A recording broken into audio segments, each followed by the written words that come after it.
लोग मुझे कबाड़ी वाला कहकर नफरत से देखते थे। मैंने एक दिन एक बड़े बंगले से रद्दी खरीदी जिसमें पुरानी किताबें थीं। मैंने घर आकर वो किताबें अलग अलग करी तो एक किताब के अंदर से पुराने ज़माने के बॉन्ड्स निकले थे। मैं चाहता तो अमीर हो सकता था, लेकिन मैंने वो बॉन्ड वापस करने का फैसला किया। जब मैं वापस उस बंगले में गया तो पता चला कि वो लोग बहुत कर्जे में डूबे हुए हैं और घर बिकने की नौबत आ गई है। मेरी ईमानदारी ने उनकी जान बचा ली थी और बदले में उन्होंने मुझे। मैं गौरव। मैं कमरे से बाहर आया था।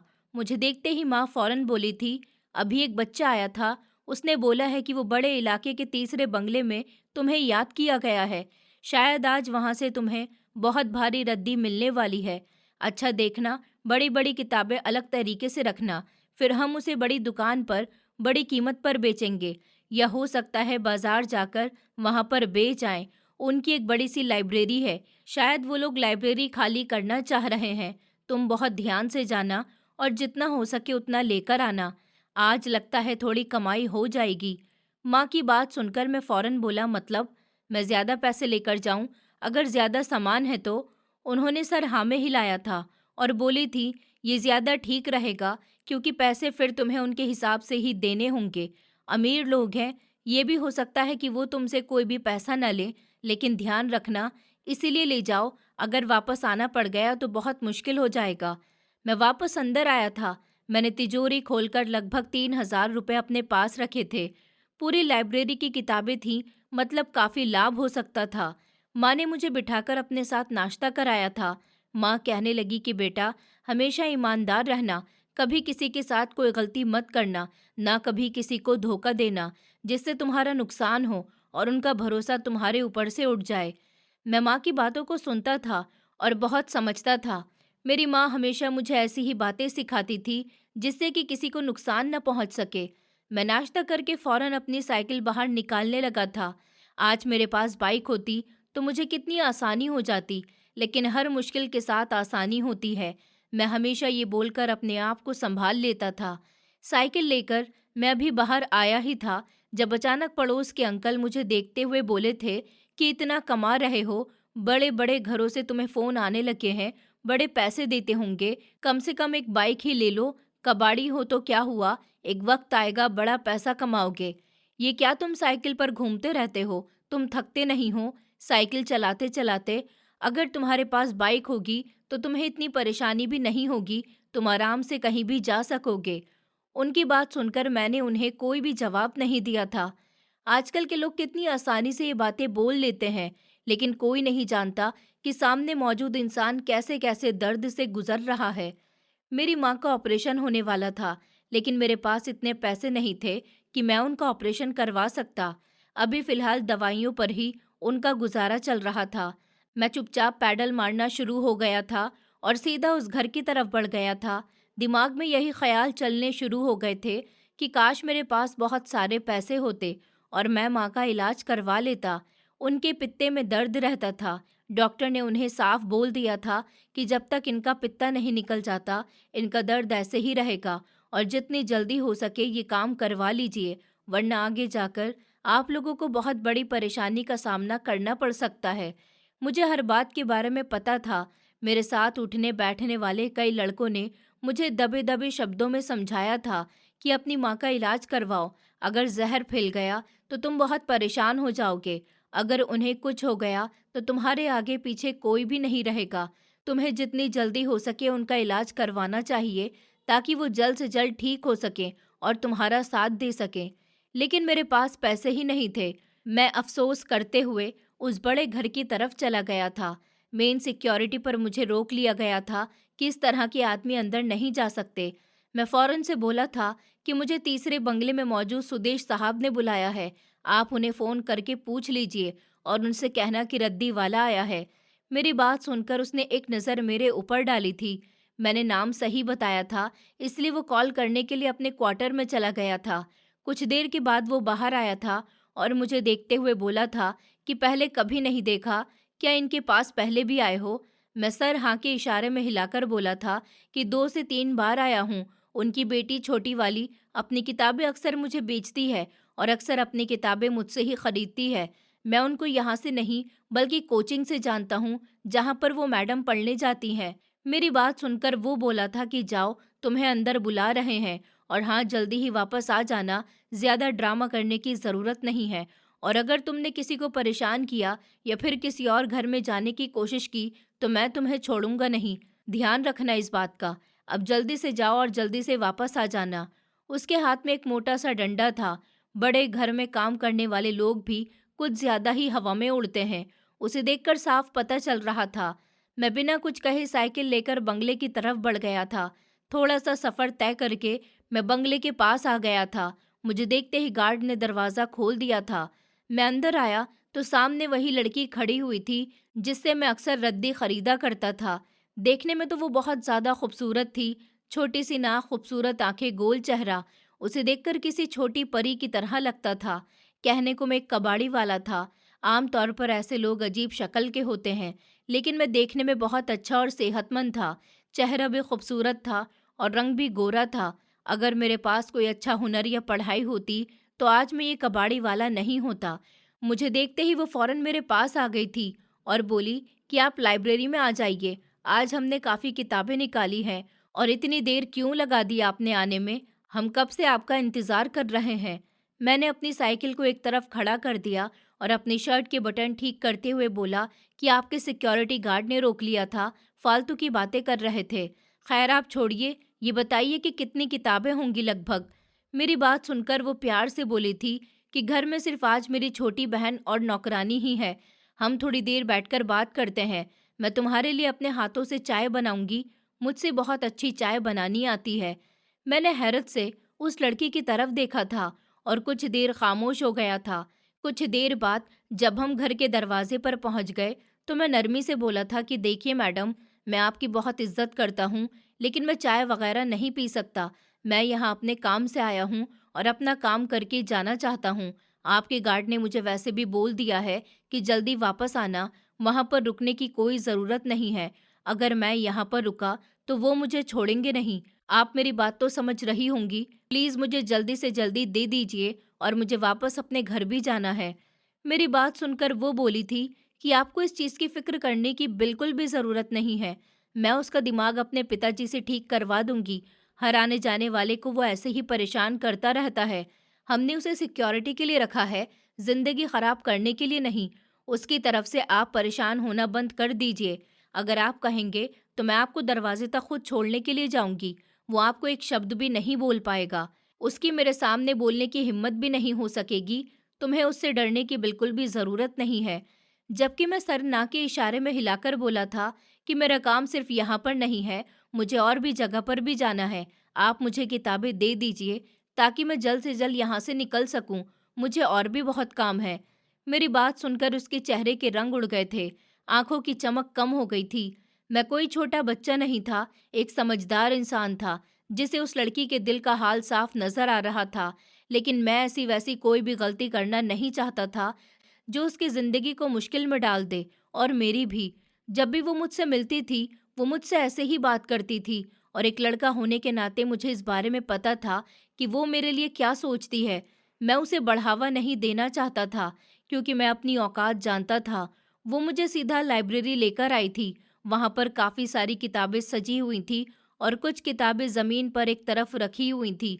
किताबें बहुत सारी थी। मेरे चेहरे का रंग एकदम से खिल गया था। मतलब आज मेरा बहुत फ़ायदा होने वाला था। किताबें बहुत बड़ी बड़ी थी। वो मुझे देखते हुए बोली कि ये सारी किताबें तुम्हारे बहुत काम में आएंगी।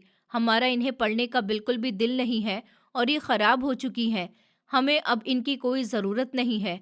तुम इन सब किताबों को लेकर जा सकते हो। लगभग 50 किताबें थीं और सारी की सारी बहुत भारी थी और बिल्कुल साफ सुथरी। किसी एक का भी पेज खराब नहीं था। मैं बोला, इसके मैं आपको 2,000 रुपये दूंगा। वो बोली, अरे नहीं नहीं, हमें पैसे नहीं चाहिए, हम तो वैसे ही इसे फेंकने वाले थे। आप ले जाओ इसे, हमें इनकी कोई ज़रूरत नहीं है। जबकि मैंने हैरानी से उस लड़की की बात सुनी थी। इतनी पढ़ी लिखी समझदार लड़की ऐसी फालतू बातें कैसे कर सकती है। किताबों को भला कौन फेंकता है। लेकिन मैंने कुछ नहीं बोला था। चुपचाप अपने थैले में डालना शुरू हो गया था। मैंने सोच लिया था कि मैं पैसे देकर ही जाऊंगा, लेकिन ये किताबें लगभग मुझे आगे से बहुत ज़्यादा फ़ायदा देने वाली थी। सारी किताबें थैले में रखने के बाद मैं खड़ा हो गया था। उन्हें सँभालना बहुत मुश्किल था, लेकिन मैंने जैसे-तैसे उन्हें उठा लिया था और उस लड़की को देखते हुए बोला था कि आपका बहुत-बहुत धन्यवाद कि आपने मुझे याद रखा। इस सब के 2000 रुपए बनते हैं, आपको पैसे तो लेने ही पड़ेंगे। जबकि वो मासूमियत से बोली थी, मेरी तरफ से एक गिफ्ट समझकर रख लीजिए, मैं पैसे नहीं ले सकती, मुझे माफ़ कर दीजिए। चाय पी लेते तो मुझे बहुत अच्छा लगता। ये समझ लीजिए कि इन किताबों के बदले एक चाय का कप तो बनता है। मैं बहुत अच्छी चाय बनाती हूँ, आप एक बार पीकर तो देखिए। उसकी बात सुनकर मुझे बहुत अजीब सी बेचैनी हुई थी। ऐसा लगता था जैसे वो लड़की मुझसे कुछ बोलना चाहती है, अपने दिल का हाल मेरे सामने रखना चाहती है, लेकिन मैं उसे ऐसा नहीं करने दे सकता था। अगर वो ऐसा करती तो बाद में नुकसान ही होता। मैं अपना दिल किसी पर भी बर्बाद नहीं कर सकता था। ये सब कुछ मेरी होने वाली पत्नी के लिए था और मुझे पता था कि कुछ भी हो जाए, मैं कितना भी पैसा कमा लूं, ये लड़की कभी भी मेरी नहीं हो सकती। इसलिए मैं ऐसा कुछ भी नहीं करना चाहता था जिससे हम दोनों के बीच गलतफहमी पैदा हो सके। मैंने अपना थैला संभाला था और खामोशी से बाहर आ गया था। वो मेरे पीछे पीछे आई थी। अभी मैंने उस थैले को अपनी साइकिल पर ठीक किया ही था कि वो मुझे देखते हुए बोली थी कि क्या मैं आपके घर आ सकती हूँ? मेरा इरादा आपकी माँ से मिलने का है। प्लीज़ मना मत करना। मेरा बहुत दिल है। मैं आपकी माँ से मिलना चाहती हूँ। अगर आपने मना करा तो मैं बुरा मान जाऊँगी। उसकी बात सुनकर मुझे एक बार फिर बहुत अजीब-सा महसूस हुआ था। लेकिन मैं फ़ौरन बोला था कि जी हाँ, बिल्कुल आप आ सकती हैं। आपका अपना घर है। लेकिन आप अपने घर वालों से पूछ कर आना, कहीं उन्हें बुरा न लग जाए। मैं मानता हूँ कि ये कहने वाला मैं कोई नहीं होता, लेकिन आपके माँ-बाप आपके अपने हैं और उनसे पूछना बहुत ज़रूरी है। इसीलिए मेरा कहना है कि आप जब भी मेरे घर पर आएँ, तो अपने माँ-बाप से पूछ कर आइए और हमारे घर के दरवाज़े हमेशा आप लोगों के लिए खुले हैं। हम आपको रोकने वाले कौन होते हैं? आप जब चाहें हमारे घर पर आ सकते हैं। मेरी बात पर उसने कोई जवाब नहीं दिया था, लेकिन उसके चेहरे का रंग बता रहा था कि उसे मेरा कहना बहुत बुरा लगा है। मैं बस खामोशी से अपनी साइकिल लेकर बाहर आ गया था। दरवाजे पर पहुंचा तो गार्ड ने फौरन मुझे रोक लिया था। मैंने घबराकर उसकी तरफ देखा था। एक लम्हे के लिए ऐसा महसूस हुआ था कि शायद गार्ड को छोटी मैडम के दिल का हाल पता है, मगर वो मेरे थैले पर हाथ मारते हुए बोला था कि एक बार मुझे चेक करवाओ कि इसके अंदर क्या है, कहीं तुमने कोई चोरी तो नहीं की। तुम जैसे लोगों का कोई भी भरोसा नहीं हो सकता, तुम लोग ऐसे ही होते हो। अभी वो कुछ और कहता कि जब हिमांशी मैडम की आवाज़ गूंज उठी थी, मैंने तुम्हें यहाँ सिक्योरिटी पर रखा है या फिर लोगों को परेशान करने के लिए? अगर वो एक गरीब इंसान है और साइकिल पर है, तो तुम उसके साथ इस तरह का बर्ताव करोगे? ये परवरिश हुई है तुम्हारी, तुम्हें नहीं पता कि लोगों की इज्जत कैसे करनी चाहिए, चाहे वो गरीब हो या फिर अमीर। उनकी इज्जत हमेशा करनी चाहिए। तुम्हें बिल्कुल भी शर्म नहीं आती किसी को ऐसा कहते हुए? उसने फौरन सिर झुकाकर बोला, मैडम, ऐसे लोग चोरी बहुत करते हैं और पता भी नहीं चलता, इसलिए मैं उनका थैला चेक करना चाहता था, बस, और कोई बात नहीं है। हिमांशी एक बार फिर चिल्लाकर बोली थी, जितना तुमसे बोला है उतना ही किया करो। आगे से अगर तुमने इस तरह गौरव को रोका तो याद रखना कि मुझसे बुरा कोई नहीं होगा। आगे से उनके साथ ऐसा बर्ताव नहीं होना चाहिए, वरना मैं तुम्हें नौकरी से निकाल दूंगी और तुम्हें कहीं भी नौकरी नहीं मिल पाएगी। ये कहकर उसने मेरी तरफ देखा था और इशारे से जाने का बोल दिया था, जबकि मैं अपनी साइकिल लेकर अपने घर की तरफ बढ़ गया था। उसका मेरे लिए लड़ना मुझे बहुत अच्छा लगा था, लेकिन मैं अपने दिल को कंट्रोल करके वहां से निकल आया था। रास्ते भर भी मेरे दिमाग में यही सब चल रहा था कि क्या सच में वो मेरे लिए बनी है? क्या मुझे उसकी तरफ देख लेना चाहिए? क्या उसकी पसंद को अपना लेना चाहिए? क्या वो मेरे साथ अच्छी लगेगी? क्या वो मेरी जिंदगी में आ सकती है? मैं कई तरह के ख्याल सोच रहा था, लेकिन मेरे पास किसी एक चीज़ का भी जवाब नहीं था। कुछ देर बाद मैं अपने घर पहुंच गया था। साइकिल मैंने लॉन में ही खड़ी कर दी थी और कमरे में आ गया था। अभी मुझे बैठे हुए कुछ ही देर हुई थी कि जब मेरी माँ पानी का ग्लास लेकर मेरे पास आई थी और मेरी तरफ बढ़ाते हुए बोली थी कि बेटा, पानी वगैरह पी लो, मैं खाना दे देती हूँ, खाना खा लो, उसके बाद हम किताबें देख लेते हैं, जो भी ठीक होंगी हम उन्हें बाजार में बेच देंगे। माँ की बात सुनकर मैं फौरन से बोला था कि माँ, सारी किताबें बहुत अच्छी हैं, बस एक बार मैं नज़र डाल लेता हूँ। मुझे नहीं लगता कि हमें यहाँ किसी भी रद्दी वाले को ये किताबें देनी चाहिए। बाजार में हमें इसके बहुत अच्छे पैसे मिलेंगे। हिमांशी मैडम बता रही थी कि उन लोगों ने ये किताबें पढ़ ली हैं, मतलब ये सारी किताबें अच्छी हैं, जभी तो उन्होंने इसे पढ़ा है। मेरी बात सुनकर माँ बोली थी, तुम्हें उनके घर की औरतों का नाम भी पता है? मेरी आंखों के सामने हिमांशी मैडम का वो चेहरा लहराया था जो अक्सर उनका मुझे देखकर हो जाता था। मैं चाहता था कि मैं अपनी माँ को बताऊं कि वहाँ की औरत मेरे लिए क्या सोचती है, लेकिन मैंने ऐसी कोई भी बात नहीं की थी जो किसी औरत की इज्जत को खराब कर दे। मैंने चुपचाप पानी पिया था और माँ के साथ ही छोटी मोटी बातों के साथ खाना बनाना शुरू कर दिया था। खाना बनाने के बाद मेरी माँ मेरे साथ बैठकर ही खाना खाने लगी थी। वो मेरे अलावा खाना नहीं खाती थी। हम दोनों साथ बैठकर ही हमेशा खाना खाया करते थे। वो मुझसे बहुत ज़्यादा प्यार करती थी।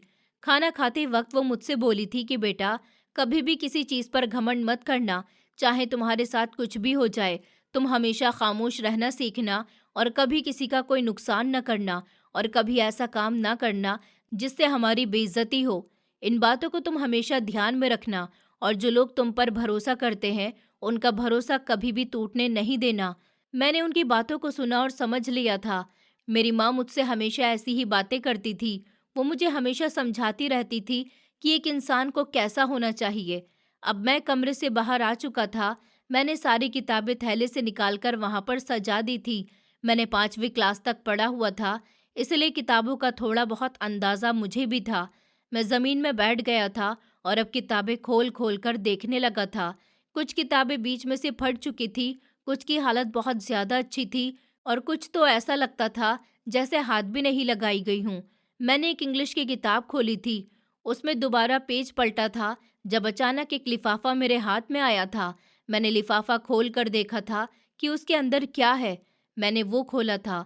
उसके अंदर से एक कागज़ निकला था। मैंने उसे निकाल लिया था। मैं ज़्यादा पढ़ा लिखा तो नहीं था, लेकिन थोड़ी इंग्लिश और हिंदी समझ सकता था। मैंने जब वो कागज़ खोला तो वो कुछ और नहीं बल्कि पुराने ज़माने के कोई गवर्नमेंट बॉन्ड्स थे। मेरे दिमाग में हिमांशी मैडम के दादा साहब आए थे, जो गवर्नमेंट ऑफिसर थे। मतलब ये उन्हीं के थे, लेकिन वो अब इस दुनिया में नहीं रहे थे। मेरे दिल में एकदम लालच पैदा हुआ था। माँ मेरे सामने बैठी थी, मुझे सवालिया नज़रों से देख रही थी। मैंने बस खामोशी से इन बॉन्ड्स को एक तरफ रख दिया था और अब बिल्कुल आम अंदाज में किताबें देखने लगा था। जब अचानक मेरी माँ मुझे देखते हुए बोली थी कि क्या बात है बेटा, ऐसा क्या मिला है इसमें जो तुमने मुझसे छुपा लिया है? क्या तुम अपनी माँ को नहीं बताओगे? उनकी बात सुनकर मैं बहुत बुरी तरह घबरा गया था और उन्हें देखते हुए बोला था कि अरे माँ, इसमें कुछ भी नहीं है, बस फालतू कागज़ है, इसीलिए एक तरफ रख दिया, बाद में सुकून से देखूंगा। आप मुझे वो पीली वाली किताब उठाकर दीजिए। माँ का ध्यान मेरी तरफ से हट चुका था और वो वापस किताबों में ही लग गई थी, जबकि मेरा दिल जोर जोर से धड़क रहा था। अगर वो पुराने ज़माने के बॉन्ड थे, मतलब उसमें करोड़ों की कीमत होगी। मैं अमीर आदमी बन सकता हूँ, मेरी पूरी ज़िंदगी बदल सकती है। मेरे दिमाग में कई तरह के ख्याल आने लगे थे, चेहरे पर भी मुस्कुराहट आ गई थी। ऐसे बॉन्ड के बारे में मैंने अक्सर सुन रखा था, इसलिए मैं बहुत ज़्यादा बेचैन हो रहा था। लगभग आधे घंटे का काम करने के बाद मैं वहाँ से उठ चुका था और वो कागज़ लेकर अपने कमरे में बंद हो गया था। मेरी माँ पड़ोस के घर में चली गई थी। मेरा दिल ज़ोर-ज़ोर से धड़क रहा था। बहुत मुश्किल से कमेटी के पैसों से मैंने एक मोबाइल फ़ोन खरीदा था और अब मैं उस बॉन्ड को गूगल करने लगा था। कुछ ही देर बाद जो पैसे मेरे सामने आए थे, उसे देखकर मेरे होश उड़ गए थे। वो कोई आम बॉन्ड नहीं थे, बल्कि करोड़ों के बॉन्ड्स थे। पक्का हिमांशी मैडम के दादा ने ही उनके बच्चों के लिए रखा था। मुझे अफ़सोस होने लगा था कि क्या मैं गलत कर रहा हूँ? कहीं उन लोगों को इस बॉन्ड की ज़रूरत हो, लेकिन मैंने फ़ौरन ही अपना सर झटक दिया था। उन्हें कैसे हो सकती है? वो इतने अमीर लोग हैं, इतना पैसा, इतना बड़ा घर है और इतना बड़ा बिज़नेस है, गाड़ियाँ हैं। उनको इसकी कोई ज़रूरत नहीं है, इसकी ज़रूरत मुझे है। मैं अपना घर खरीदूँगा, गाड़ी लूँगा, बिज़नेस करूँगा और फिर हिमांशी मैडम से शादी कर लूँगा। मैं ये पैसे उन्हें नहीं लौटाऊँगा, ये मेरे बहुत काम में आएँगे। मैंने अपनी जो ख्वाहिशें आज तक दबा कर रखी थी, मैं उन सबको पूरा करूँगा। अपना घर बनाऊँगा और अपनी माँ को उस घर में लेकर जाऊँगा। मैं अपनी माँ की ज़िंदगी सँवारूँगा, उनका इलाज करवाऊँगा, उन्हें सेहतमंद बनाऊँगा और फिर ये काम होने के बाद मैं अपना रिश्ता लेकर हिमांशी मैडम के घर जाऊँगा और उनसे ही शादी करूँगा। मेरे दिमाग में बहुत तरह के ख़्याल आने शुरू हो गए थे। दिल खुशी के मारे झूम उठा था। मैंने सोचा था कि मैं अपनी माँ को बता दूंगा, लेकिन मैं इस बात से अनजान था कि ऊपर वाले ने मेरे लिए क्या सोचा हुआ है। वक्त धीरे धीरे गुजरता जा रहा था। मुझे माँ का इंतजार होने लगा था। 1 घंटा बीत गया था। आंखें अब थकान से बंद होने लगी थी। मैं बिस्तर पर सर रखे गहरी नींद में सो गया था। मुझे कुछ पता नहीं चला था। अभी मैं नींद में ही था जब अचानक मुझे ऐसा महसूस हुआ कि जैसे कोई मुझे बुला रहा है। मैंने गौर से देखने की कोशिश की तो ऐसा लगा जैसे मेरी माँ खड़ी है और वो मुझसे ही बातें कर रही है। मैंने और गौर से देखने की कोशिश की थी। उनकी आवाज़ मेरे कान से टकराई थी। जिंदगी में हालात हमें हर बार मौका देते हैं, अमीर होने का और गरीब रहने का। ये हमारे ऊपर होता है कि हम क्या चुनते हैं। लेकिन ऊपर वाला इसमें भी दो रास्ते बनाता है, एक अच्छाई का और एक बुराई का। अब ये हम पर होता है कि हम इनमें से कौन सा रास्ता चुनते हैं। क्या हम अच्छाई का रास्ता चुनते हैं और इज्जत की रोटी कमाते हैं, या फिर बुराई का रास्ता चुनते हैं और अपनी नकली दौलत बना लेते हैं। ये तुम्हारे अपने हाथ में है। अगर आज तुम किसी का सामान उसको वापस करोगे, ऊपर वाला तुम्हें बहुत बड़ा इनाम देगा। ये तुम्हारे लिए एक टेस्ट है। अगर तुम इसको पास करना चाहते हो तो अगले इंसान को उसका सामान वापस कर दो। मेरी माँ कुछ और भी कह रही थी जब अचानक मेरी आंख खुल गई थी। मैं गहरे ख्याल से बाहर आया था। हैरान होकर मैं अपनी जगह पर ही बैठ गया था। पसीने से मेरा पूरा चेहरा भीगने लगा था। ये मैंने क्या देख लिया था? मुझे कुछ समझ नहीं आ रहा था। मेरी माँ तो अभी पड़ोस में गई हुई थी। मैंने तो उन्हें अभी इस बारे में कुछ भी नहीं बताया था, लेकिन मैं समझ गया था कि मेरी माँ बहुत अच्छी औरत थी। इसलिए उन्होंने मुझे पहले ही बता दिया ताकि मैं कभी भी ऐसा नहीं करूं। मेरी माँ ने मुझे बहुत प्यार से पाला था। 5 साल पहले मेरे पिताजी इस दुनिया से जा चुके थे, जिसके बाद मुझे कबाड़िया का काम करना पड़ा था। मैं कुछ देर तक बिल्कुल सुन्न होकर जमीन पर बैठा रहा था और जैसे ही मैं होश में आया था, मैंने वही बॉन्ड अपने हाथ में लिए थे। मतलब मेरी माँ मुझे समझाना चाह रही थी कि ये तुम्हारे नहीं है, ये तुम्हारे पास किसी और की अमानत है, इसे वापस कर दो। अगर तुम ऐसा नहीं करोगे तो ऊपर वाला तुम्हें कुछ भी नहीं देगा। हाँ, मैं गरीब था, लेकिन मैं ईमानदार भी ज़रूर था। मेरे माँ बाप ने कभी भी कोई गलत काम नहीं किया था। मुझे हमेशा अच्छे रास्ते पर चलना सिखाया था और मुझे वहीं पर चलना चाहिए था। कुछ देर तक मैं इसी सोच में बैठा रहा था। मतलब मेरी माँ मेरी सोचों में आकर मुझे बता चुकी थी कि अब मुझे क्या करना चाहिए। फिर मैंने उस बॉन्ड को अपने सीने से लगाकर आंखें बंद कर ली थी और अपनी माँ के बारे में सोचते हुए बोला था कि माँ, आप बिल्कुल ठीक कह रही हैं। मैं कभी भी अपने लिए बुराई का रास्ता नहीं चुनूंगा, बल्कि अच्छाई का रास्ता अपने लिए चुनूंगा। और ये अमानत जिसकी है, मैं उस तक उसे पहुंचा दूंगा। मुझे अच्छी तरह पता चल चुका है कि हिमांशी के दादा गवर्नमेंट ऑफिसर थे। ये बॉन्ड्स उन्हीं के हैं और अब इस पर उनके बच्चों का हक है, मेरा नहीं। मैं अब अपनी माँ का इंतजार करे बिना वॉशरूम में गया था और नहा धोकर कपड़े बदलकर बाहर आ गया था। अगर उनके दिल में आया तो वो ये बॉन्ड मुझे वापस कर सकते हैं, और अगर नहीं तो फिर ये उनकी अमानत है और उनके हाथ में ही होनी चाहिए। वैसे तो वो लोग बहुत ज़्यादा अमीर हैं। मुझे थोड़ा बहुत ख्याल था कि वो लोग मुझे ये वापस दे देंगे, लेकिन मैंने फिर भी कोई लालच नहीं की थी। मैंने सोच लिया था कि मैं ये उन्हें हर हाल में वापस करूँगा। आज मैं हिमांशी के पिताजी और उनके भाई से मिलने वाला था, इसलिए जानबूझकर मैंने अपना नया वाला सूट पहना था, जिसमें मैं बहुत ही ज़्यादा खूबसूरत लग रहा था। ऊपर वाले ने खूबसूरती गरीब इंसानों को भी दी है और अमीरों को भी। बस किस्मत की बात होती है। अमीर के पास अगर खूबसूरती आ जाए तो वो घमंडी हो जाता है, और एक गरीब के पास खूबसूरती आ जाए तो वो सादा रहने पर भी बहुत अच्छा लगता है। मैं बाहर आया। माँ अब आ चुकी थी और मुझे तैयार देखकर और इन कपड़ों में देखकर हैरत से बोली थी कि क्या बात है बेटा, कहाँ जाने की तैयारी हो रही है? उनकी बात सुनकर मैं नरमी से बोला था कि माँ, मैं एक काम के लिए जा रहा हूँ, आप घर पर ही रहना, और अगर पीछे से कोई आए तो किताबें वगैरह मत देना, हम बाजार में जाएंगे। मैं बस कुछ देर में आता हूँ, मुझे बहुत ज़रूरी काम है। अगर मैंने ये काम नहीं किया तो शायद मुझसे बहुत बड़ी गलती हो जाएगी। आप प्लीज़ मेरी बातों का ख्याल रखना, घर से नहीं जाना और इन किताबों का ख्याल रखना। हम आते ही बाजार चलेंगे। जैसे ही मैं आगे बढ़ने लगा था, माँ ने मेरा हाथ थाम लिया था और मुझे देखते हुए बोली थी कि कोई बात हुई है? ऐसा भी क्या है इस कागज़ में जो तुमने छुपाया हुआ है और अब अचानक से जा रहे हो? क्या तुम अपनी माँ को नहीं बताओगे? तुम अपनी माँ से अब बातें छुपाने लगे हो? मेरी माँ का दिमाग बहुत ज़्यादा तेज़ था। वो आसान से आसान बात में भी असली बात ढूँढ लेती थी। मैं उनको बताना चाहता था, लेकिन मेरे दिल में ख़्याल आया था कि ऐसा ना हो कि मेरी माँ का दिल टूट जाए। मेरी माँ ने मुझे ख़्यालों में ही बता दिया था कि ये जिसकी अमानत है उसे लौटा दो। अगर मैंने माँ को बताया और उनका दिल टूट गया, तो फिर मैं कुछ नहीं कर पाऊँगा। मैं गलती नहीं करना चाहता था। मैं कभी भी नहीं चाहता था कि मैं किसी के साथ इतनी बड़ी गलती करूँ जिसका नुकसान मुझे आगे जाकर भुगतना पड़े। इसलिए मैं उन्हें बहाना देते हुए बोला कि ज़्यादा कुछ नहीं है, मेरा एक दोस्त है, उसकी पढ़ाई पूरी हो चुकी है, उसी की पार्टी दे रहा है। मैं जा रहा हूँ, बस कुछ देर में आ जाऊँगा। आप परेशान मत होना, हो सकता है हम दोनों आज ही बाज़ार जाएँ। ये कहकर मैं अब रुका नहीं था। मुझे पता था कि अगर मैं रुक जाता, तो वो मुझसे सारा का सारा सच निकलवा ही लेती। मैं सीधा उस बड़े इलाके की तरफ बढ़ गया था, जहाँ से मैं आज वो रद्दी उठाकर लाया था।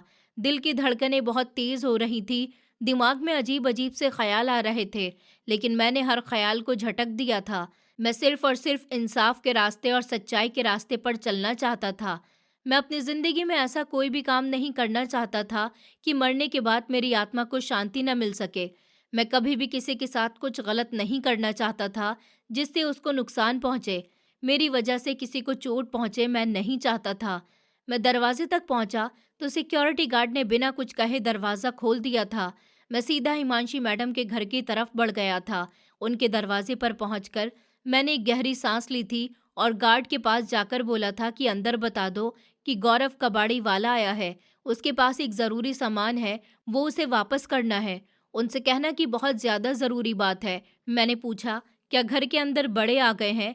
मेरी बात सुनकर गार्ड ने मुझे ऐसे देखा था और बोला था कि तुम्हारे पास उन लोगों का क्या सामान है, मुझे दे दो, मैं पहुंचा दूंगा। मैंने सर ना के इशारे में हिलाया था और बोला था कि ज़रूरी काम है उनसे ही है और उनका बहुत ज़रूरी सामान है, मैं उनके हाथ में ही देना चाहता हूँ। अच्छा होगा कि अंदर बात कर लो, बोलना कि किताबों में से कुछ मिला है, वो समझ जाएंगे। जबकि गार्ड अब अंदर चला गया था और कुछ देर के बाद आकर बोला था कि हिमांशी मैडम ने बोला है कि आप अंदर आ जाइए, लेकिन अभी बड़े साहब नहीं आए हैं। उसकी बात सुनकर मैंने कोई जवाब नहीं दिया था, बस उसके साथ ही अंदर चला गया था। वो मुझे सीधा ड्राइंग रूम में लेकर आया था। हिमांशी मैडम वहीं पर खड़ी हुई थी। मैंने उन्हें नमस्ते किया तो वो फौरन मेरे पास आकर बोली थी कि मुझे यकीन नहीं आ रहा गौरव साहब कि आप दोबारा आए हैं। क्या ज़रूरी सामान रह गया था या फिर कोई बात करनी है? मुझे तो बिल्कुल भी यकीन नहीं हो रहा कि आप दोबारा से मेरे सामने खड़े हैं। हिमांशी की आंखों की चमक देखने लायक थी। पक्का उसके दिमाग में यही ख्याल चल रहा था कि मैं उससे कोई बात करने के लिए आया हूँ, लेकिन ऐसा कुछ भी नहीं था। मैं उनको देखते हुए बोला था कि मुझे आपके पिताजी, आपके भाई से बात करनी है। आप प्लीज़ उनको बुला लीजिए और बोलिए कि कबाड़ी वाला गौरव आया है और उसके पास एक बहुत ही ज़रूरी चीज़ है। आप जल्दी घर आ जाइए, मुझे भी निकलना है। मेरी बात सुनकर वो बोली थी कि सब ठीक तो है गौरव, ऐसी भी क्या ज़रूरी चीज़ है जिसके लिए आप इतना परेशान हो रहे हैं? आप मुझे बताइए। वो अब बहुत नॉर्मल नज़र आ रही थी, शायद उसे हालात का एहसास हो गया था। मैं दोबारा बोला था कि बहुत अच्छा होगा कि आप अगर अपने पिताजी से मेरी बात करवा दें या फिर उनसे बोलिए कि आप घर पर आ जाएं। वो मुझे देखते हुए बोली थी कि आज पिताजी की बहुत ही ज़रूरी मीटिंग है। तुम्हें पता है कि हम बहुत ज़्यादा परेशान रहने लगे हैं, कर्ज में बहुत अंदर तक डूबे हुए हैं। पिताजी इन्वेस्टमेंट के लिए ही गए हैं, हमें इस टाइम बहुत नुकसान हो गया, लेकिन मैं फ़ोन करके उन्हें बता देती हूँ कि तुम्हें कोई ज़रूरी काम है। ये कहकर वो चली गई थी, जबकि मैं अपनी जगह पर हैरान खड़ा रह गया था। ये बड़ा घर, बड़ी गाड़ियाँ होने के बाद भी वो लोग इतना परेशान थे। मुझे अब अपने आप पर गुस्सा आने लगा था। मुझे अपना आप बुरा लगने लगा था कि मैंने एक लम्हे के लिए भी अपने दिल में लालच पैदा क्यों किया था। काश मैं ऐसा नहीं करता। मैंने खुद को बहुत डांटा था और अपने आप से वादा किया था कि आगे से मैं कभी भी किसी और की चीज़ को देखकर दिल में लालच पैदा नहीं करूँगा। और आसमान की तरफ देखकर मैंने ऊपर वाले से माफ़ी मांगी थी। और फिर मैंने अपनी माँ के बारे में सोचा था, जिन्होंने मेरे ख्यालों में आकर भी मुझे सीधे रास्ते पर चलना बताया था, मुझे भटकने नहीं दिया था। कुछ ही देर बाद हिमांशी आई थी और मुझे देखते हुए बोली थी कि पिताजी थोड़ा हैरान है, लेकिन आधे घंटे तक आ रहे हैं। अगर तुम कहो तो अब मैं तुम्हारे लिए चाय बना सकती हूँ। उसकी बात सुनकर मैंने हाँ के इशारे में सर हिला दिया था, जबकि वो अब खामोशी से किचन की तरफ चली गई थी। मेरा दिल जोर जोर से धड़क रहा था क्या ये लोग मुझे इनाम देंगे या फिर ये अपना काम लेकर मुझे बेइज्जत करके भगा देंगे? लेकिन कहते हैं ना, जब आप किसी के लिए अच्छा करते हैं तो ऊपर वाला आपके साथ कभी बुरा नहीं होने देता। 10 मिनट बाद वो चाय लेकर आ गई थी। एक कबाड़ी वाले को ऐसी इज्जत मिलना शुरू हो जाए तो उसकी जिंदगी ही बदल जाती है। मेरा हाल भी कुछ ऐसा ही था। उसने आगे बढ़कर मेरे सामने चाय रखी थी और बहुत ही नरमी से बोली थी कि मैंने आज तक कभी भी खुद से किसी के लिए चाय नहीं बनाई है, लेकिन आज मैंने आपके लिए चाय बनाई है, पीकर बताइए कि कैसी बनी है। एक बार मैंने अपनी माँ को बनाकर पिलाई थी, उन्होंने मेरी इतनी तारीफ की थी और इनाम भी दिया था।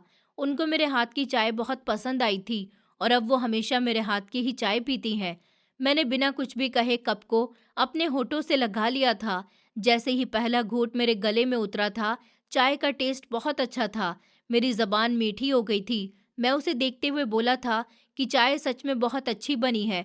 अब मैं इतना अमीर तो नहीं हूँ कि आप जैसी अमीर औरतों को इनाम दे सकूं। मेरी बात सुनकर वो नाराज़गी से बोली थी कि मैं औरत नहीं हूँ, अभी लड़की हूँ। जबकि मैं अब मुस्कुरा उठा था और उसे देखते हुए बोला था कि औरत भी लड़की को ही कहते हैं। मैंने कोई गलत बात नहीं की है। मेरी बात सुनकर वो अजीब अंदाज में खिलखिलाकर हंसने लगी थी। उसका इतनी जोर से हंसना मेरी समझ से बाहर था, लेकिन मैं कोई भी ऐसी बात नहीं करना चाहता था जिससे उसके दिल के हाल बढ़ जाएं। वो मुझे देखते हुए बोल रही थी, गौरव, तुम मुझसे दोस्ती करोगे?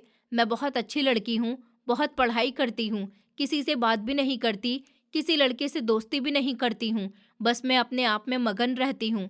मैं तुम्हारा बहुत ख्याल रखूंगी, हम दोनों एक बहुत अच्छे दोस्त बन सकते हैं। उसकी बात सुनकर मैंने सर को ना के इशारे में हिलाया था। मुझे अंदाजा था कि वो इस तरह की कोई ना कोई बात ज़रूर करेगी, इसलिए मैंने जवाब पहले से ही तैयार कर रखा था। मैं सर ना के इशारे में हिलाते हुए बोला कि मैं जानता हूँ कि आप मुझे पसंद करती हैं। आपकी पसंद कौन सी है, इस बात का मुझे अंदाज़ा नहीं है। आप दोस्ती करना चाहती हैं या मुझे अपना जीवन साथी बनाना चाहती हैं, ये ऊपर वाला जानता है, लेकिन आपके स्टेटस और मेरे स्टेटस में ज़मीन आसमान का फ़र्क है। हिमांशी मैडम, ऊपर वाले के वास्ते मेरी ज़िंदगी को और मुश्किल मत बनाइए। आप और मैं दो अलग अलग लोग हैं, हमारी ज़िंदगी बहुत अलग है। प्लीज़ आप मुझे परेशान मत किया करें। मैं परेशान हो रहा हूँ। जब से मैंने आपको देखा है, मैंने पहले ही नज़र में पहचान लिया था कि आप मेरे बारे में क्या सोचती हैं, आपके दिल में मेरे लिए क्या है। लेकिन मैंने कभी भी आपका साथ नहीं दिया, क्योंकि मैं जानता था कि मैं कहाँ पर हूँ और आप कहाँ पर हैं। प्लीज़ अच्छा होगा कि आप मेरी परेशानियों को और न बढ़ाएं और मुझसे जितना दूर हो सके उतना रहा करें। मैं आपको कोई भी झूठी उम्मीदें नहीं देना चाहता। मैं जानता हूँ कि मेरी क्या औकात है और आपकी क्या औकात है। मैं कभी भी आपके साथ खड़ा नहीं हो सकता हूँ। प्लीज़ आप मुझे परेशान करना छोड़ दीजिए। मेरी बात सुनकर उसने कोई जवाब नहीं दिया था, बस खामोशी से सर पकड़कर बैठ गई थी। ठीक पूरे 15 मिनट के बाद कमरे का दरवाज़ा खुला था और हिमांशी मैडम के पिताजी अंदर आए थे। उन्हें देखते ही मैं अपनी जगह से खड़ा हो गया था। वो मुझे देखते हुए बोले थे कि क्या बात है, तुमने मुझे क्यों बुलाया है? आखिर ऐसा क्या है तुम्हारे पास हमारा सामान जो तुम मुझे देना चाहते हो? इतनी भी क्या ज़रूरी चीज़ थी जो तुमने मुझे यहाँ तक बुला लिया? उनकी बात सुनकर मैं बोला था कि आपके पिताजी गवर्नमेंट ऑफिसर थे। उन्होंने सर हाँ के इशारे में हिलाया था और मुझे देखते हुए बोले थे कि क्या तुमने मुझे सिर्फ ये पूछने के लिए यहाँ पर बुलाया है? ये बात तुम हिमांशी से भी पूछ सकते थे। जबकि मैं ना के इशारे में सर हिलाते हुए बोला था कि अरे नहीं सर, परेशानी कुछ और है। दरअसल आज मैं आपके घर आया था। आपकी बेटी ने मुझे किताबें दी थी। मैं एक कबाड़ी वाला हूँ। आपको इस बात का तो पता ही होगा। उन्होंने अपना सर हाँ के इशारे में हिलाया। मैं और बोला, वो जब मैं घर पहुंचा और मैंने किताबें देखना शुरू किया तो उस किताब में मुझे एक लिफाफा मिला था और जब मैंने उस लिफाफे को खोल कर देखा तो उसमें एक गवर्नमेंट बॉन्ड था। मतलब आपके पिताजी का ही कोई बॉन्ड होगा जो उन्होंने किसी किताब में रखा हुआ था। वो मैं आपको वापस लौटाने के लिए आया हूँ। मैंने उस बॉन्ड के बारे में गूगल किया है, वो लगभग करोड़ों में है। मैं कभी भी गलत काम नहीं करना चाहता था, इसलिए मुझे वो बॉन्ड मिला तो मैं फ़ौरन आपके पास चला आया। मेरी बात सुनकर वो अपनी जगह पर बिल्कुल हैरान खड़े रह गए थे। मैंने वो बॉन्ड उनकी तरफ बढ़ा दिया था और सर झुकाकर बोला था कि मेरा इरादा पहले इसको खाने का था, लेकिन ये किसी और की अमानत थी। मैं इस तरह इस पर हक नहीं जता सकता था और ना ही इतनी बड़ी गलती कर सकता था। ये अमानत मुझे आप लोगों तक पहुंचानी ही थी। वो मैंने कर दी है। मैं किसी के साथ बुरा करके अपनी ज़िंदगी मुश्किल नहीं बनाना चाहता था, क्योंकि मैं जानता हूँ कि अगर इंसान किसी के साथ बुरा करता है, तो उसके साथ भी कभी अच्छा नहीं हो पाता और ऊपर वाला उसे सज़ा ज़रूर देता है। इसलिए मैंने सोचा था कि मैं ये कभी भी अपने पास नहीं रखूँगा और मैं फ़ौरन ही आपके पास आ गया था। अब मैंने आपको आपकी चीज़ लौटा दी है, इसलिए अब आप मुझे जाने की इजाज़त दीजिए। मेरी बात सुनकर उन्होंने कोई भी जवाब नहीं दिया था, बस उस बॉन्ड को खोलकर देखना शुरू हो गए थे। कुछ देर बाद वो मुझे देखते हुए बोले थे कि तुम्हें पता है, इस वक्त मुझे पैसों की कितनी ज़रूरत थी। लोगों के सामने भीख मांगने जैसी हालत हो गई थी। मुझे यकीन नहीं आ रहा कि पिताजी ने ये बॉन्ड इतनी फालतू किताब में रखा था, जिसकी तरफ हमारा ध्यान भी नहीं था। मैंने तलाश करने की बहुत कोशिश की थी, मुझे इसके बारे में पता था। मैं लाइब्रेरी की हर किताब को छान चुका था, लेकिन फिर भी मुझे ये नहीं मिला था और तुमने एक बार में ही इसे ढूंढ लिया। मैं तुम्हारा ये एहसान कभी भी नहीं भूलूंगा। तुम एक बहुत अच्छे इंसान हो। तुम नहीं जानते कि मुझे इस वक्त इसकी कितनी ज़रूरत है। अगर ये मुझे नहीं मिलता तो शायद मैं आज सड़कों पर आ जाता। मुझे अपने परिवार के साथ इस घर को भी छोड़कर जाना पड़ जाता। तुम एक बहुत ही अच्छे इंसान हो। तुमने मेरी बहुत मदद की है। ऊपर वाला तुम्हें इसका फल ज़रूर देगा। ये कहते ही उन्होंने मेरे आगे हाथ जोड़ दिए थे, जबकि मैं उनका हाथ थामकर बोला था कि बस सर, मेरे लिए प्रार्थना करना और कभी मेरे लिए कोई काम हो तो ज़रूर बताना। मुझे ज़रूर याद करना। मुझे एक अच्छी नौकरी की ज़रूरत है। आपको अगर एक अच्छी नौकरी मेरे लिए मिल जाए तो मुझे ज़रूर बता देना। मैं ज़्यादा पढ़ा लिखा तो नहीं हूँ, लेकिन मेरा दिमाग बहुत तेज़ चलता है। बाकी आप लोग खुद समझदार हैं। मुझे नौकरी की बहुत ज़रूरत है। मैं एक कबाड़ी वाला हूँ। मेरा ऐसे गुजारा नहीं हो पाता। मेरी माँ बीमार है, उनका ऑपरेशन होना बहुत ज़रूरी है। अगर उनका ऑपरेशन नहीं हो पाया तो शायद पता नहीं क्या हो जाएगा। मैं बस उन्हें ठीक करना चाहता हूँ और उन्हें एक अच्छी ज़िंदगी देना चाहता हूँ। मेरी माँ ने मेरे लिए बहुत कुछ किया है, मैं भी उनका बदला चुकाना चाहता हूँ। मैं भी उन्हें खुश देखना चाहता हूँ। अगर मेरे लिए आपके पास कोई भी नौकरी हो तो मुझे ज़रूर बताना। अब मुझे जाने दीजिए। वो बोले, अरे ऐसे कैसे? तुम बिना कुछ खाए पिए कैसे जा सकते हो? तुमने हमारा इतना बड़ा काम किया है, मैं तुम्हें खाना खाए बिना नहीं जाने दूंगा। तुम जैसे ईमानदार लोगों की ही मुझे ज़रूरत है। मैं तुम्हें नौकरी पर भी ज़रूर रखूंगा, लेकिन फ़िलहाल मेरी अपनी परेशानियां ख़त्म हो जाएं। तुम बिल्कुल भी ऐसे नहीं जा सकते। तुम खाना खाकर ही जाना। तुमने मेरी बहुत मदद की है और मैं इस बात को कभी भी नहीं भूलूंगा। ये कहकर उन्होंने मुझे बैठने का इशारा किया था, लेकिन मैंने उन्हें बहुत मना किया और फिर कहा कि मुझे बहुत ज़रूरी काम है। मुझे अपनी माँ के साथ बाज़ार जाना है और उनकी दवाइयाँ भी लेकर आनी हैं। प्लीज़ सर, मुझे जाने दीजिए। मैं दोबारा ज़रूर आऊँगा। अगर मेरे लिए कोई काम हो तो आप मुझे ज़रूर बताना। ये कहकर मैं उनके घर से निकल आया था। मुझे पता था कि ये लोग बड़े अपना काम करवाकर दूसरों को भूल जाते हैं, लेकिन मैं जानता ही नहीं था कि ऊपर वाला मुझे कैसा वक्त दिखाने वाला है। 2 दिन खामोशी से गुजर गए थे। माँ ने मुझसे इस बीच बहुत से सवाल किए थे, लेकिन मैंने किसी का भी जवाब नहीं दिया था। मैं अपनी माँ को सच्चाई बताकर उनका दिल नहीं तोड़ना चाहता था। उनका बहुत बड़ा ख्वाब था एक अमीर औरत बनने का, लेकिन मैं क्या कर सकता था? मैं खुद भी बेबस था। मुझे इस बीच हिमांशी मैडम की बहुत याद आई थी। मैंने किस तरह उनके ही मुंह पर उनको मना करा था, उनके दिल को अपने पैरों के नीचे कुचल दिया था। लेकिन मैं अपना और उनका स्टेटस जानता हूँ, इसलिए मैं उन्हें ऐसा कोई दिलासा नहीं देना चाहता था जो आगे जाकर हमें ही नुकसान देता। मैं जानता था कि हम दोनों कभी भी एक नहीं हो सकते थे। हम दोनों के बीच ज़मीन आसमान का फ़र्क था। अगर मैं उनसे बात कर भी लेता तो मेरी ही बेइज्जती होती। उनके घरवाले मेरे बारे में क्या सोचते, इसलिए मैंने कोई बात नहीं करनी चाहिए थी। 1 हफ्ता और बीत गया था और आज जैसे दिन गुजरते थे वैसा ही दिन था। मेरा इरादा आज गली गली घूमकर कबाड़ जमा करने का था। अभी मैं अपने कमरे में ही बैठा हुआ था जब मेरे घर के दरवाजे पर दस्तक हुई थी। दरवाज़ा माँ ने खोला था। मैं भी अब बाहर आ गया था। दरवाज़ा खोला तो सामने कोई और नहीं बल्कि हिमांशी मैडम और उनके पिताजी और उनकी माँ खड़ी हुई थी। मैं हैरान हो गया था कि इतने अमीर लोग मेरे घर में कैसे आ गए। माँ भी हैरत से मेरी शक्ल देख रही थी। मैं फौरन आगे बढ़ा और हिमांशी के पिताजी सुदेश साहब ने मुझसे हाथ मिलाया और बोले कि तुम तो ऐसे गायब हुए कि पलटकर हमारी खबर तक नहीं ली। तुम्हें पता है कि कितनी मुश्किल से हमने तुम्हारा एड्रेस निकाला है। हम घर घर तुम्हारा एड्रेस पूछते पूछते यहाँ पर आए हैं। अब अंदर भी नहीं बुलाओगे क्या? मैंने फौरन कहा कि अरे नहीं नहीं साहब, आइए, आपका अपना घर है, आप मुझे बता देते, मैं आपको खुद घर का एड्रेस दे देता, आपको इतनी परेशानी का सामना ही नहीं करना पड़ता। जबकि वो अंदर की तरफ बढ़ते हुए बोले थे कि अब रिश्तेदारी करनी है तो परेशानी कैसी, कोई बात नहीं, हो जाता है। आओ बैठो, मुझे तुमसे बहुत ज़रूरी बात करनी है। ये कहते ही उन्होंने मुझे सामने चारपाई पर बैठने का इशारा किया था। मैं थोड़ा हैरान हुआ था, लेकिन खामोशी से बैठ गया था। माँ अभी भी मुझे हैरत भरी नज़रों से देख रही थी। मैंने हिमांशी को देखा, वो बिल्कुल चुप बैठी थी। कुछ देर बाद सुदेश साहब मुझे देखते हुए बोले थे कि तुम्हें पता है तुम्हारी वजह से आज मैं कितनी बड़ी मुश्किल से बाहर आया हूँ। तुम्हें पता है, अगर तुम वक्त पर वो बॉन्ड्स मुझे वापस नहीं देते तो मैं आज तुम्हारे सामने ऐसे जिंदा नहीं खड़ा होता। मेरा हाल बहुत बुरा था, शायद मैं सड़कों पर नजर आता। कर्जा मेरे ऊपर इतना हो चुका था कि मैंने मरने का फैसला कर लिया था, लेकिन अब मैं हर परेशानी से दूर हो चुका हूँ, सबका कर्जा उतार दिया है, अपने बिजनेस को दोबारा स्टेबल कर लिया और मैंने तय किया है कि मैं अपनी बेटी की शादी कर दूंगा। मैंने सर हाँ के इशारे में हिलाया था और उन्हें देखते हुए बोला था कि ऊपर वाला आपकी सोच पूरी करे और बहुत बहुत बधाई हो, आपकी परेशानियां खत्म हो गईं। मुझसे जो हो सकता था मैंने वो किया, इसमें कोई बड़ी बात नहीं है। वो आपकी चीज़ थी, आप तक पहुंचाना मेरा काम था, वो मैंने कर दिया। इसका फल मुझे ऊपर वाला देगा। वो बोले कि तुम्हें अब इसका फल मिलेगा। तुमने मुझसे बोला था कि तुम्हें नौकरी करनी है, कोई ऐसी नौकरी जो तुम्हारे लिए फ़ायदेमंद हो और अच्छी हो।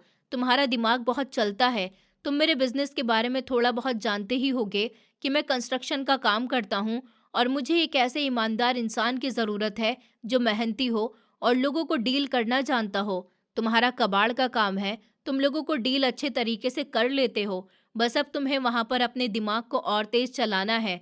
मैं तुम पर इतना वक्त दूंगा और उसके अलावा मैं तुम्हें अपनी बेटी का रिश्ता भी देना चाहता हूँ, तुम्हें एक घर देना चाहता हूँ, एक गाड़ी देना चाहता हूँ, तुम्हारी जिंदगी को पूरे तरीके से बदलना चाहता हूँ।